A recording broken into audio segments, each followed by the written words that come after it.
Good or bad? Through a business model. Through a business model. Yeah, through a business model. What would your stand be? My agency works for Fair and Lovely. I personally don't work on that business, but the agency, yeah, it does. It's a large account. So ma'am, when and you do counsel them, we've always had these fights, because I don't believe in that product. But then, I don't like the use of the pug in the Vodafone ads. But Vodafone won't do anything for the pug or the ad. So there's so much you can do. We should get scared. You keep still trying. You keep making, as I said, small.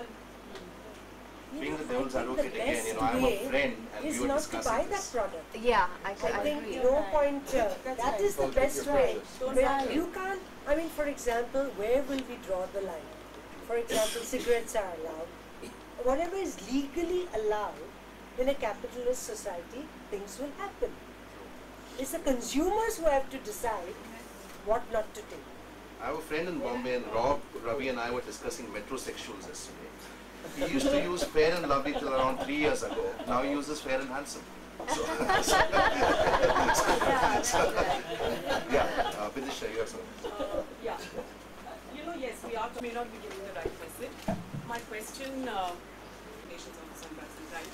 And my question to you is, as an advertising agency, therefore, do you say that as our CSR initiatives, we are going to try and engage with maybe civil society partners or the UN or such agencies to send out or make ads or put out messages which do give, which do benefit society? Do you have a policy? You mean pro bono work? Yes. Yeah, and we have a pro bono work. I mean, one of the most famous campaigns that they did was the Balbir Pasha campaign with the start of the condom. Don't be shy. Started with the Balbir Pasha and then the condom. So we do a lot of pro bono work, and we also do. You see, most of the networks have schemes for free airing of social messages. So, see, getting a message and putting it up, NGOs and so on, all agencies will do it, if only because they want to submit it for awards later on. Run and that's it. It achieves nothing. Trust me, it achieves nothing. Communication in this kind of making one ad and running it 10 times free on a channel will be seen once and it achieves nothing. Nobody sees it, nobody cares.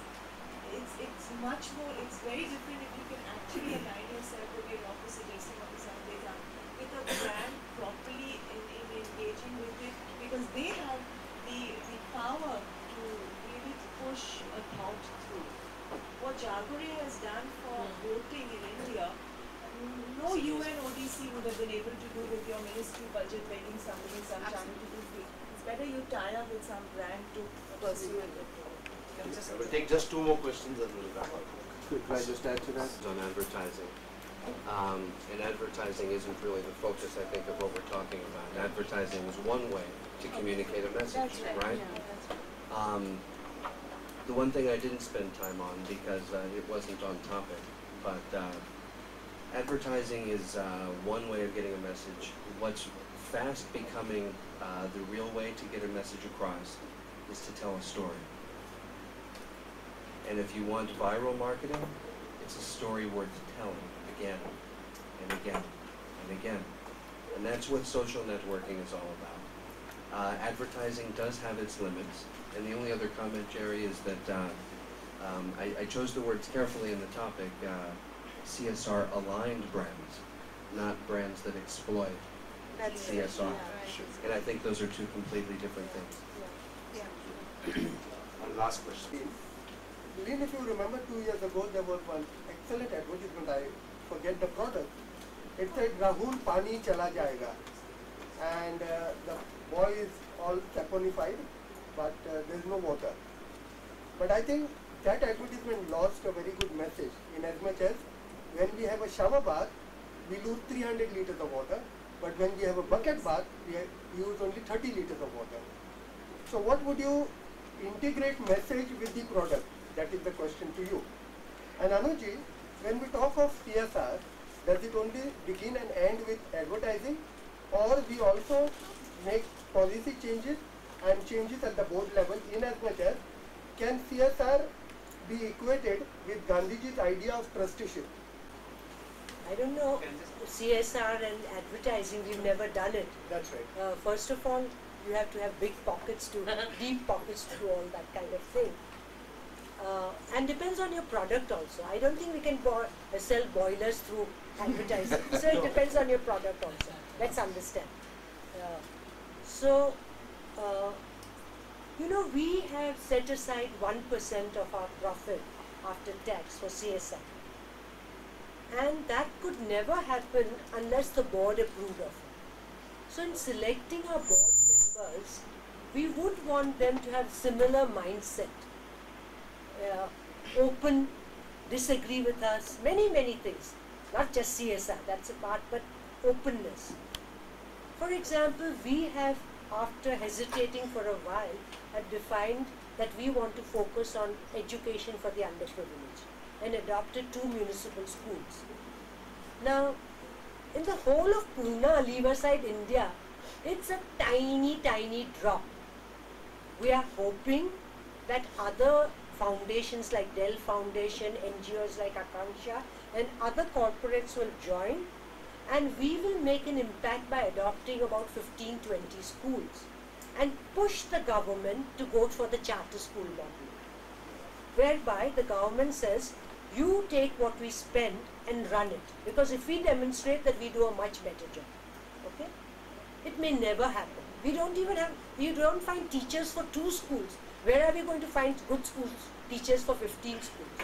So now we are thinking of a teachers training college. So you know, a lot of things we are thinking. But my daughter and I were discussing that if nothing happens and just these 2 schools remain, would it disappoint us? We said no. If we have touched the lives of a few thousand, that's good enough for us. It may not be dramatic, it's not a huge difference, but whatever little we could do. Have I answered you? Okay? No, I don't think you have understood my question. Instead of working on the beaten paradigm of CSR, can you integrate Gandhiji's idea of trusteeship pattern of management? I hope you know what that means. I know, of course I know what trusteeship, but in a way, earmarking more and more every time, it is a part of trusteeship that we take responsibility to take care of the community. So that's how I'm interpreting it. Just to add, I want to reiterate what Rob also said, that advertising is just one.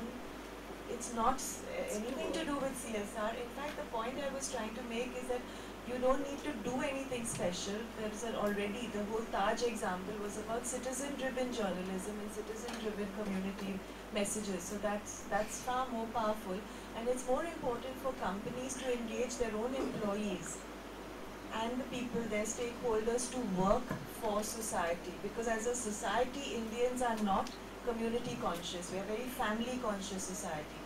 In Lintas, we have adopted a village in Rajasthan which we have electrified with Dr. Pachauri's solar lanterns. And we have 5 different schemes for touching 5 different lives, where we generate the funds and then we actually get those lives, whether there's children or old people, changed, and we track it over a 5-year period. And our people are involved in looking at those lives, whether they're children or undernourished women or wherever, we develop projects for them to see how they change. Because Dhirubhai Ambani came from a small background. Now those are the kinds of initiatives that companies all over India should be taking up. That's our message. It's not about advertising, it's about actually doing good yourself. Like all of you here are doing, I'm sure, which is why we're here today. Thank you. Well, I just One last cause of many reasons. I mean, the current scenario prevailing, the very gloomy scenario, the 2008